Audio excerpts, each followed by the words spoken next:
Well, we're going to have a different conversation tonight as Jason Javer is on the call. Jason, I really appreciate your time here tonight because you have kind of you have first of all, you have a podcast or a newer podcast.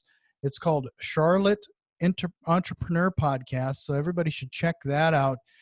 But we're going to talk a bit about entrepreneurship around real estate investing. And you have kind of an interesting story because, I mean, frankly, you're an entrepreneur. You do some construction. I mean, you got a pretty big portfolio that you're managing or working through right now. I think they sent me information that you're up to 20 million. Yeah, that's right. So we currently specialize in new construction in infill development in Charlotte, North Carolina. So what that really means is a lot of our projects are within a few miles of Center City, Charlotte, and it's all new construction. So we're doing some single family homes, duplexes, townhomes, and all of that has really kind of evolved over time, but that's what we're focusing on right now. So, well, and I think this is going to be a great conversation because before we hit the record button, I was talking about how a lot of people see real estate investing, whether it's wholesaling or fix and flipping or buy and hold, all of these different strategies. But in the end, we're all entrepreneurs and we're all trying to build a business. And in turn, there's a big thing that stuck out to me when I was reading your profile is that also how to increase happiness, because I think we get really caught we become our own worst boss. Definitely. Yeah. So let's talk a little bit about that entrepreneurship spirit and how to build that business. Yeah. So, when I got started in real estate, I was doing a lot of research. So I think the first step is to kind of get the information and learn. And one of the things that I saw right off the bat was, the margins and the numbers that I wanted just from looking on the MLS, they weren't there. And I felt like there was the way to kind of get to the numbers and the deals that I wanted was to create value. So I think the first thing that kind of ties with real estate and being an entrepreneur is you have to kind of add value. That's how I saw it. So for me in the beginning, it was doing, the yellow letter marketing and different techniques that I was able to read about and learn about and kind of take that approach as an entrepreneur. And how do I kind of grow my marketing and what is my return on investment in my marketing and what kind of leads are coming through and how am I converting them? And we've done a lot of different types of real estate. We started out and we did some wholesaling. We bought some rental properties. We did some renovations, and we kind of just over time tweaked our systems and processes and found that new construction and infill development was like our niche in the market. But it just kind of took a lot of different trial and error, which I think is a big part about being an entrepreneur also is like tweaking, learning, and just kind of trying to find your niche and find a way to add value. Yeah, I think that's interesting. So would you say that it's even important to add value in those marketing efforts? Oh, definitely. Yeah. Another thing I see with the marketing is that it's always changing. You always gotta kind of have to be on your game. So it was crazy when I first did like my first yellow letter campaign in 2012 when really no one in Charlotte was doing it. I'll never forget. I didn't really know what I was doing, and I sent 1,000 letters out, and literally I got 100 calls back, which is people that understand kind of that marketing technique.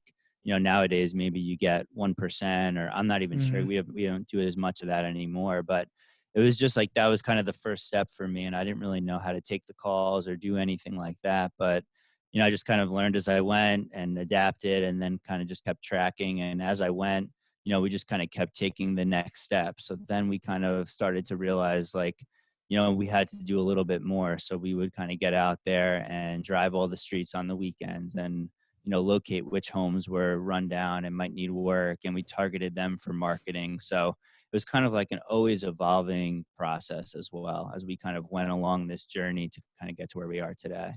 Sure.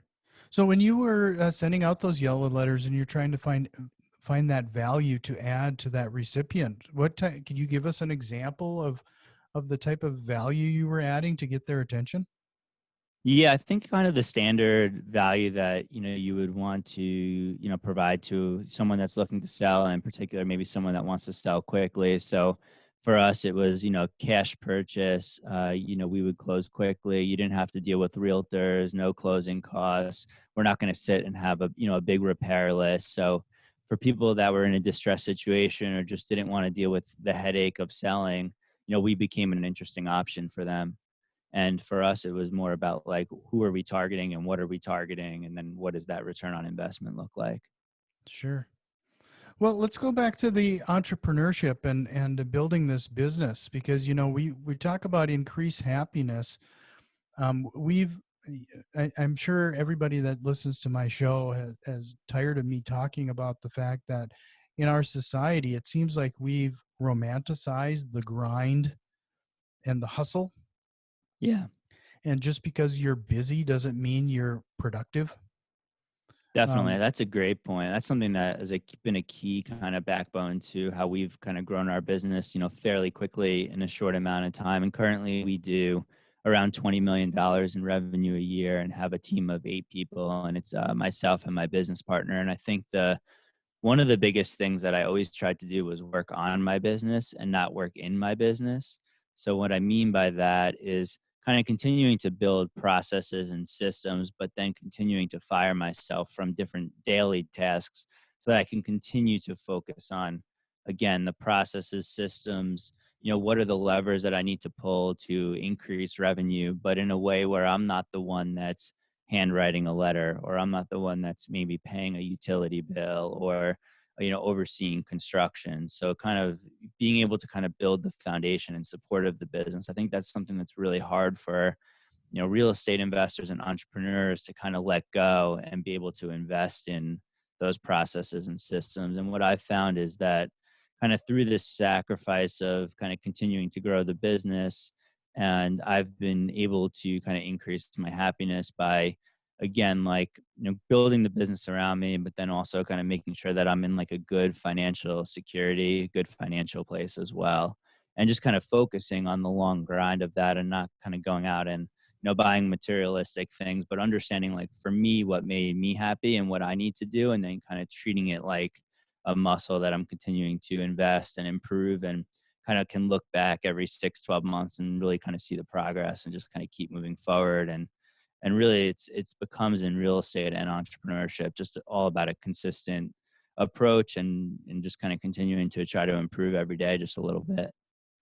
so what are some of those business processes that you've been kind of learning as you went, and now you've established a pretty sizable business? But knowing what you know now, what would you say are some of those first initial business processes that people should possibly consider implementing now to make this more of a long-term goal? Yeah, Or definitely. I mean, one that's a great resource that anyone can sign up for free right away is called Asana.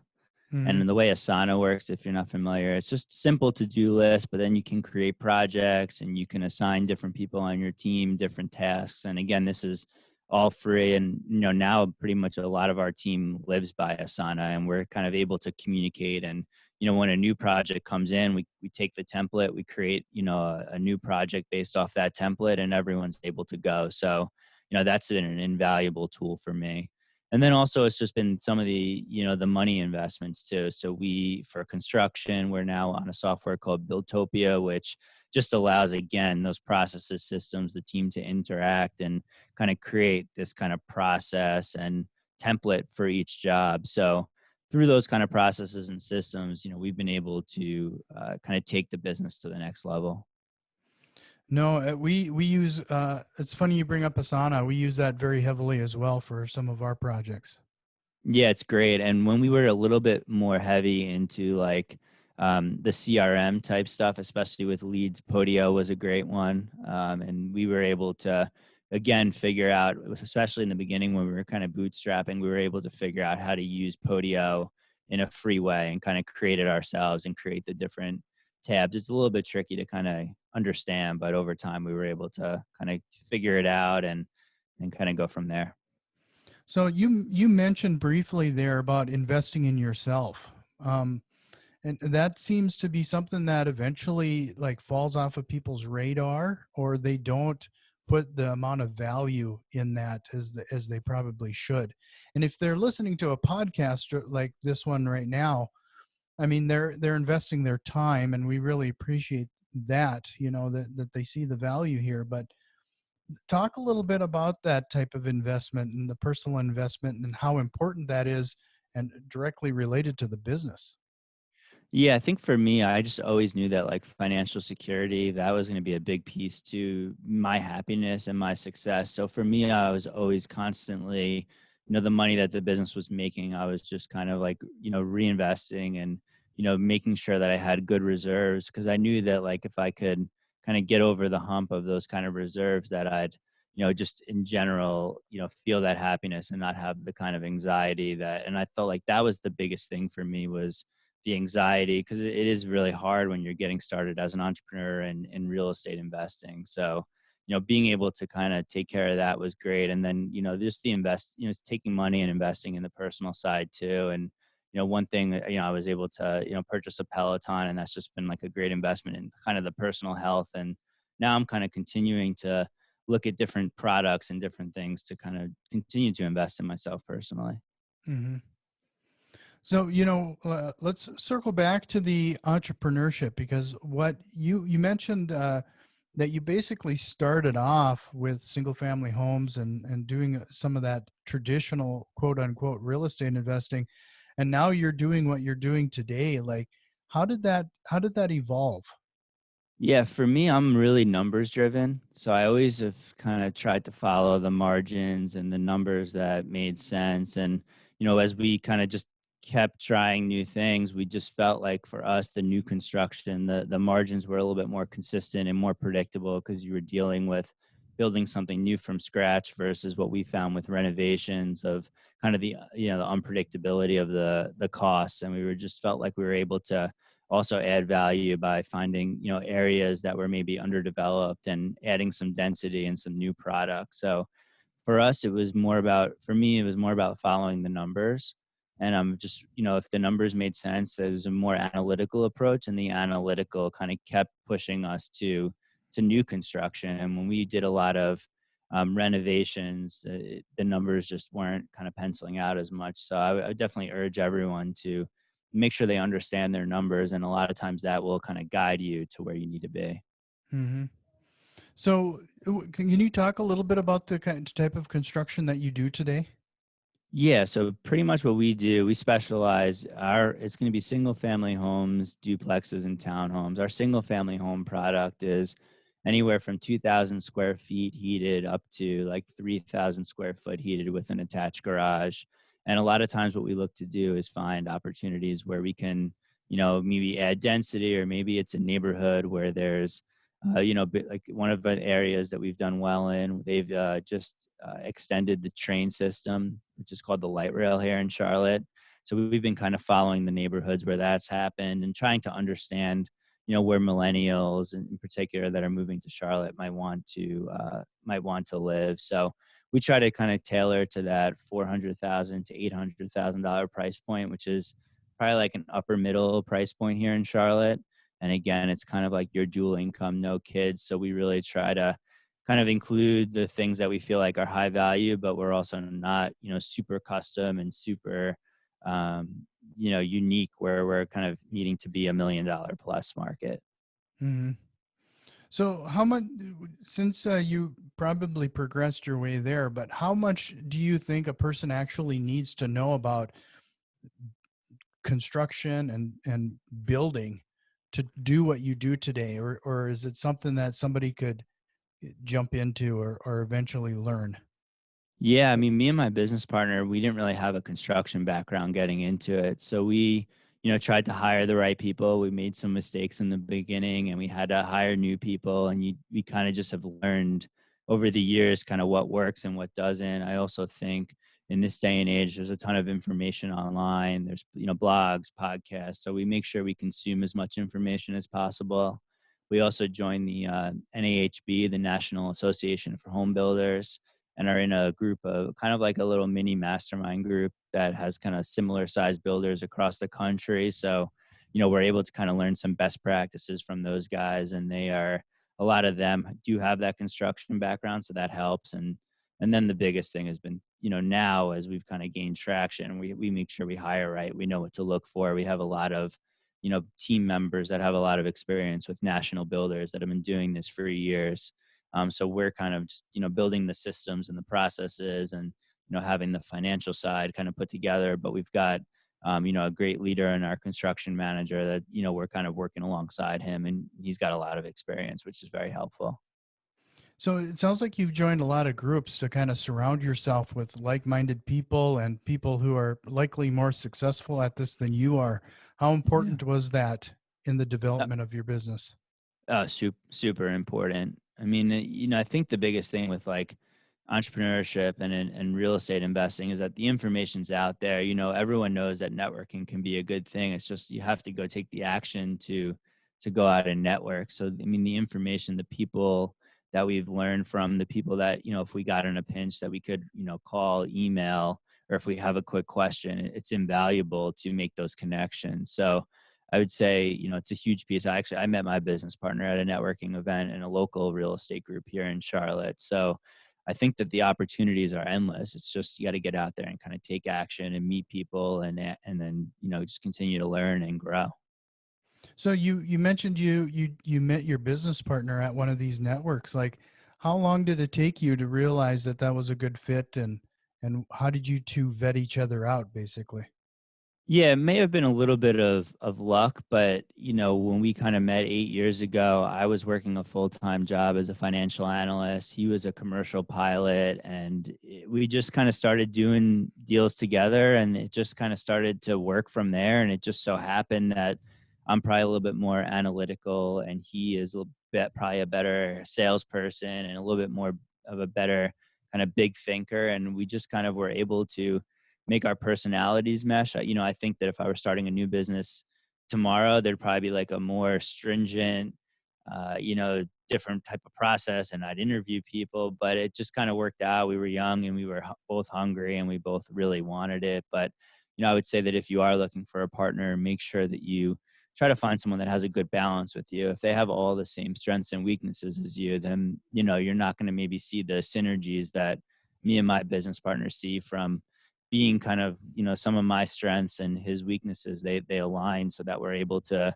the saying would be like 1 plus 1 in this case is greater than two, I think, with our partnership. So like I said, if you're looking for a partner, and I think partnerships are great too. I know that when I was getting started, it was really daunting to try to gain traction and to kind of have someone there to, lean on and to help kind of get through, because you're going to deal with a lot of challenge, things that are foreign. And whenever something's foreign, it feels like you lose that confidence right away. But kind of having someone there for me really helped to feel like I had someone that was also holding me accountable. And I was like, I couldn't make an excuse not to do something when my business partner Zeb was right there doing it, or I just didn't want to let him down in general. So that just kind of helps if you feel lost and you feel stuck. I think that real estate offers an amazing opportunity where there's a bunch of different things that you can bring to a deal and a transaction. So figure out what you're going to be able to bring. But if you're having issues with the money, or you have the money and you want someone to bring the deals, like figure out what you need and go network and try to find the right fit for someone that's going to bring something different than what you already have.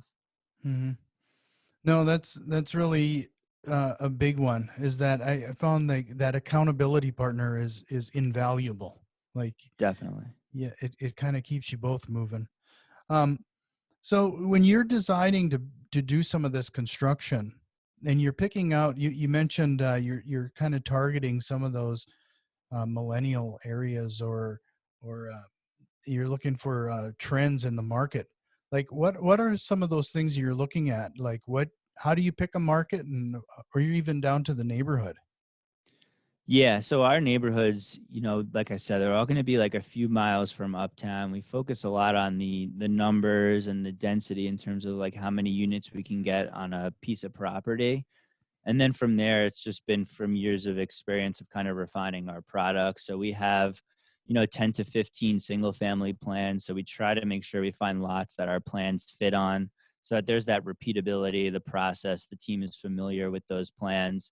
And then in general, we just try to kind of design plans that are, open floor plan and a nice kitchen island, kind of like everything that, buyers these days are looking for. Obviously, they care about, the master suite and, and then kind of the beds and baths. And, each market, it depends on the price point, will kind of determine, what house we put there. We try to be not the highest priced in the neighborhood, but, Hmm.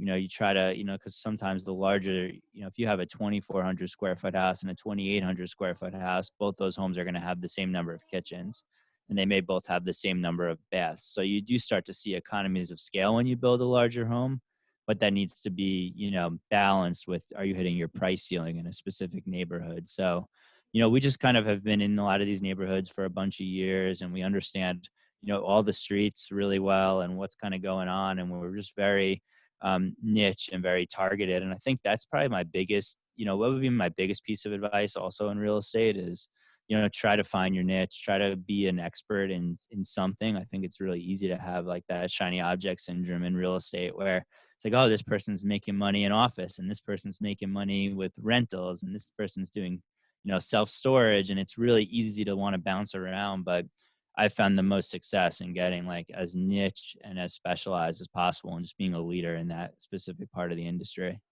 Yeah, no, I definitely have experienced that. What you focus on is what grows, and if you spread yourself too thin, it doesn't work out. It's like a magnifying glass, right? Yep, You're not exactly. gonna make that fire unless you focus that light. Yeah, so I've even tried to just continue to get more and more focused in our business and what we're doing, and just kind of continue to put the team in the best place to succeed because it creates the best processes, best systems. And now we've been fortunate that we have a brand in Charlotte, so people know like what we're looking for. They've seen our signs, they've seen the stuff that we're doing. So, we do get a lot of referral business now, which is, great also. Okay. Well, so you talked about having a number of templates, whether it's in Asana or Buildtopia. Utopia, yeah. Yeah. What about when it comes to cost control and how you're building these? Do you have essentially a template or a couple templates that so everybody's on board when you know you're going to build in this neighborhood for this particular house? It's pretty much consistent across the board. There's not a lot of decision making at that point. We try to keep it pretty consistent. So we work off of a purchase order system. So what that means is that when a project starts, we've created all of the invoices, so to speak. So we know exactly what framing is going to cost for that house. We know what our windows are going to cost. And then it's as simple as the contractor, will perform the work. When it's completed, we check off on that purchase order. And then that way throughout the process, we're able to really understand if costs are moving or not. But from like a true system, the way we've kind of set it up is we will just do that kind of process on the front side. But since our homes have a lot of very similar characteristics, besides kind of tweaking the size and some slight finishes here and there, like we kind of now know what to expect from our costs. We're not necessarily like as granular to the point where, I can tell you every single thing, every single piece of material and what that's going to cost, because we tried to kind of keep it a little bit more high level so we could create this purchase order system. The larger builders, they can tell you to the nearest nail, to the nearest, piece of lumber, kind of what a house is going to cost. For us, it was more like, let's build these processes and systems. Let's have a really good idea of what our build costs are, and kind of refine that. And I think over time, we'll get a little bit more granular with it as we continue in our niche and continue to kind of build the same homes over and over again. It becomes easier to do that. So do you still experience like project creep in the situation now? I mean, for when we do fix and flips, that's just we're notorious for that. Where next thing you know, we didn't plan to, but now we're putting in high end light fixtures or putting in a backsplash we didn't plan to, and next thing you know, you've nickel and dimed yourself. Yeah, it's something to definitely keep an eye on. We've really tightened our systems, and we try to make sure that on the front side, everything is selected so that you kind of avoid that creep, and so that everyone's kind of, on the same page in terms of what we're going to include. And if we're creating our purchase orders properly, then we know on day one what it should cost. And then everything from there is called a VPO, a variance purchase order. So that way we can track and see the creep as it comes, because we've certainly had a similar experience when we were doing renovations where, you think you're going to come in at one place, and it's just it's like we called it like a slow painful death. Like every step of the way you just, all right, another $1,000 here, another $1,000 there. So we really try to think through the project from like a full, what is this purchase order? What is it going to look like? And try to keep it as tight as possible. But we certainly have creeps here and there. And also, another big thing is like whenever you do a new project, a new, if it's like a new townhome project with different types of units, maybe something different than what you've done in the past, you should always plan for higher costs and for it to take longer than you planned. No matter, without fail, that's kind of been the experience that we've had throughout our business. So I think anyone that's getting started and you're going to do something new, be aware of that rarely do the spreadsheet numbers kind of come in, and you have to kind of be ready to roll with the punches and learn. And that's again why finding a niche and becoming a master at that one area, you'll start to at least kind of see less slippage, and you'll see a little bit more of a streamlined approach that's going to give you more predictability. Hmm. So just to remind everybody, if you liked what you're hearing here right now, make sure you check out his podcast, that Charlotte Entrepreneur Podcast. I'm sure you cover a lot of these type of business strategies and processes on that podcast. It sounds Yeah, like you have a definitely. lot of great conversations with other local entrepreneurs. Yeah, we try to, get in and talk to some local entrepreneurs, but I think the general themes can really help, entrepreneurs wherever you are. We try to really highlight the businesses and, the people that are successful. We really take the time to understand what they feel like was their key to success and what kind of got them over the hump. And then on the flip side, we also like to interview people that maybe haven't had as much traction or are just getting started, and we try to help them along their journey. And I think both avenues can be, really exciting and interesting for someone that's getting started to kind of hear how someone's done it, but then, hopefully can kind of hear about someone that's, struggling and or just is looking to take the next step and is unsure what those steps look like. So we were Hmm. hoping to kind of create a community and a platform that allowed people to learn and kind of understand the journey a little bit. Sure. Well, a couple last questions I have for you is you're talking about this building, and we just chatted a little bit about construction creep and Yeah. the thousand cuts of death, or whatever you want Mhm. to call it. Um, how do you stay in front of the trends and everything associated with new construction? You start a project. How long does it typically take you to build a house?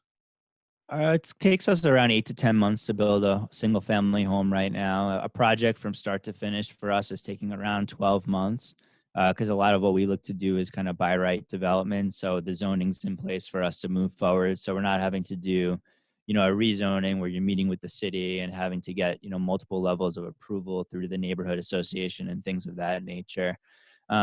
But honestly, my business partner, he's a little bit more of the design guy. So he stays up on the trends and he kind of works a little bit closer with the interior designer. But I will say, like, following the comps in your market is super helpful. So see what other people are doing.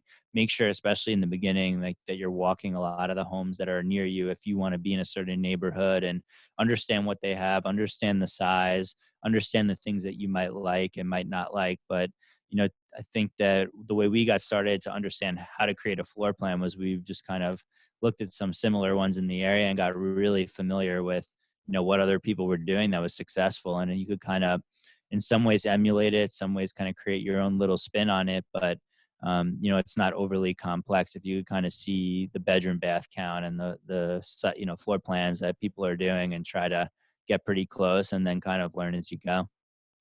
Yeah, the reason I ask is because let's say you have a 12-month period. Um, the way, I don't want to disparage millennials by any stretch, but we're dealing with a younger and younger population, and their tastes change so quickly that you could Definitely. start a house, and by the time you're done with it, um, shiplap is out of style now, or something like that, or Edison lights are out of style now, and it's something that you kind of have to adapt to at the end. Yeah, we found definitely some different trends and different things changing, but again, we try to stay on top of it so that at least if the trend's changing a little bit in 6 months, like we're still there. But I will say that like the floor plans and what people want have been pretty consistent for a number of years now. Like, a lot of our plans have an open floor concept. I mean, some people necessarily don't need a formal dining room. Some people like a formal dining room, so that's changed a little bit. But the cohesion of the downstairs for us in terms of our living, dining, kitchen, kind of all being a place to gather and entertain. That's been consistent for the last, 8 years that we've been in business. And I feel like that's going to kind of continue. And people still love a nice big master suite with the master tubs are kind of hit or miss. Not everyone is as worried about them, but they still want their master suite to be nice and big and a nice and big master closet. So while trends kind of ebb and flow a little bit, like those core principles that are going to be the most important items, I think, in designing a home have been pretty consistent. So does your company basically handle the general contracting and everything yourself then, or do you hire a lot of this out? So we are builders, general contractors. My business partner got his license. So we have we have three project managers on staff. We have someone that's in purchasing, and we have someone that helps with the books and some of the accounts payable, you could say. And so we kind of manage all that, but we hire out. So we have a framer, we have someone that does the foundation. So we don't do any of like the physical work, but we're managing the entire process. But we do hold the license. So that's was like another kind of tool to the tool belt that we added. So in the beginning, we were, specializing in finding opportunities, and like I said, we were wholesalers. We found opportunities. We understood that, and the reason we brought the construction in house, and this was honestly a credit to my business partner for kind of having this kind of foresight. And again, I think this goes back to the partnership thing where he was like the big thinker, kind of seeing ahead, and maybe I was a little bit more like making sure everything was in line at the time. But we realized that we didn't have control over the entire process on the construction side. We didn't know our numbers well enough. And, we just didn't control the product and the whole process. So, he had the foresight to say, hey, we should bring this in house at a time when we were kind of still specializing in what we specialized in.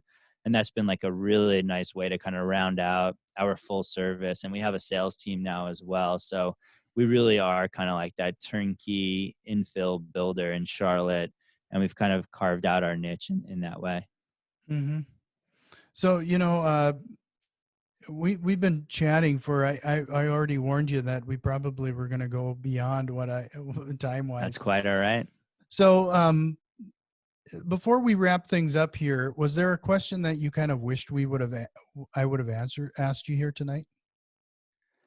Question that I wish you would have asked. I think, just in general, like we talked about the entrepreneurship and the happiness. I think that's continuing to be something that I'm using my business and using, real estate and the financial, gains just to kind of like increase the time I have, increase the happiness. I think it's really important that when you're an entrepreneur and you're getting started, like understand what you're in it for, understand your why, understand the things that are at the end of the day are going to make you happy. And I think that you're in control too. Like you can make all the right decisions and do the right things, and you can see that, growth, but it's going to take a process. It's a long process. And I think that, one thing that I really thought in real estate is you can understand, sometimes the numbers can get big and you think like that next deal is going to change everything. And like, oh, if I could just get that one big deal, but in actuality, that big deal never comes. It's just going to be about being consistent, that slow approach. And I'm just trying to really like enjoy the journey as much as possible. So that's kind of like advice that I would give to someone starting out is like, understand that it's going to be a long, hard process. Try to enjoy it. Try to, track your progress and just kind of go from there. Yeah, no, that's awesome. So just to kind of wrap things up, I always kind of try to pull a few things out of what we were chatting about. You probably noticed I was taking some notes here and there as we were chatting here tonight, but really thought it was interesting, and I think that's something really telling is that you've learned to add some sort of value to essentially every interaction. I mean, down to your marketing, and that you should think about approach it in that light. I think that's really telling, and I think that's what you have me rethinking my yellow letter campaigns right now. Because right now I think everybody gets those we buy houses fast cash. I mean, that's all Right. the same message. How can I add some value to that marketing? I think that might be a game changer. I think that's something I need to pay attention to. Yeah, Uh, maybe you could kind of like tweak and look at what, test out a few different things. And then I think the value of the list and who you're reaching out to is important as well. yeah. So got to get some of those processes in place early, whether people want to admit it or not, especially for real estate investors. It's almost like a rock star status or something, if you will. Now you're a real estate investor, but you're really an entrepreneur first and foremost, and you need to start considering building out some of those processes. I would really check out Asana. That we rely pretty heavily on that tool as well, and you can't beat the price. I'm not familiar with Builtopia. I'll have to take a look at that. Yeah, it's a little bit more geared towards new construction, but it's been a great kind of next level tool for us to create our purchase order system in particular. Yeah, for people who are doing buy and hold, I would take a look at a couple rental management solutions as well. You know, Avail, uh, he was just on our show. They have a free tier for those that are just starting out. Cozy is another one. Tenant Cloud. You know, there's a lot of solutions that really are designed to help in ways that you might not realize that it once you start using it, it's that building that habit, working that muscle. Yeah, and Um, another thing in the beginning too, if it was like a menial task, I definitely used to use virtual assistants as well. So, you can kind of create process maps and show the steps and take little screenshots so that they understand the process. And you'd be amazed at how much you can kind of if you're doing menial tasks over and over, it's going to prevent you from working on the business or adding that value. So, really try to think through those things and the more time you can create for yourself, the more you're going to be able to focus on the most important thing in your business to lead to success. yeah, no, that's really good advice. And then the last thing I really wanted to make an emphasis on, and that I think is something that we really have to keep in mind is focus. You brought up that we all are guilty of that shiny object syndrome. You can spread yourself too thin, but it doesn't happen until you focus on a niche and pay the proper attention when it's going to finally start to grow. Definitely. I think Warren Buffett's like one of his famous sayings is like, you only really have to kind of be great at a few things and then everything else will kind of like take care of itself. Something along those lines. I'm probably botching the words a little bit, but that kind of resonates with me of like, just be great at a few, really just be great at, one thing and it'll really help. So Jason, one more time, like if people wanted to tune into your podcast or just take a look at some of the work that you're doing, where would they find you? Yeah, so the Charlotte Entrepreneur Podcast, we drop a new episode every Thursday. You can find us on LinkedIn, Facebook, Instagram. We're on, all the different podcast platforms, so Apple, Spotify. And if you want to, see a little bit more of what my business does, my business is Vista Homes. We're on, vistahomesclt.com. And then we're also on all the social media platforms if you're interested just to kind of see what we're doing. And again, my name Jason Javer. You could kind of find me on all of those platforms also. And if you have any questions or just don't hesitate, just feel free to reach out, and I'm happy to answer any questions and see how I can help. Well, I appreciate your time tonight. This was a great conversation, and I hope that you can come on again sometime in the near future. I love to. Thanks for having me, Jack.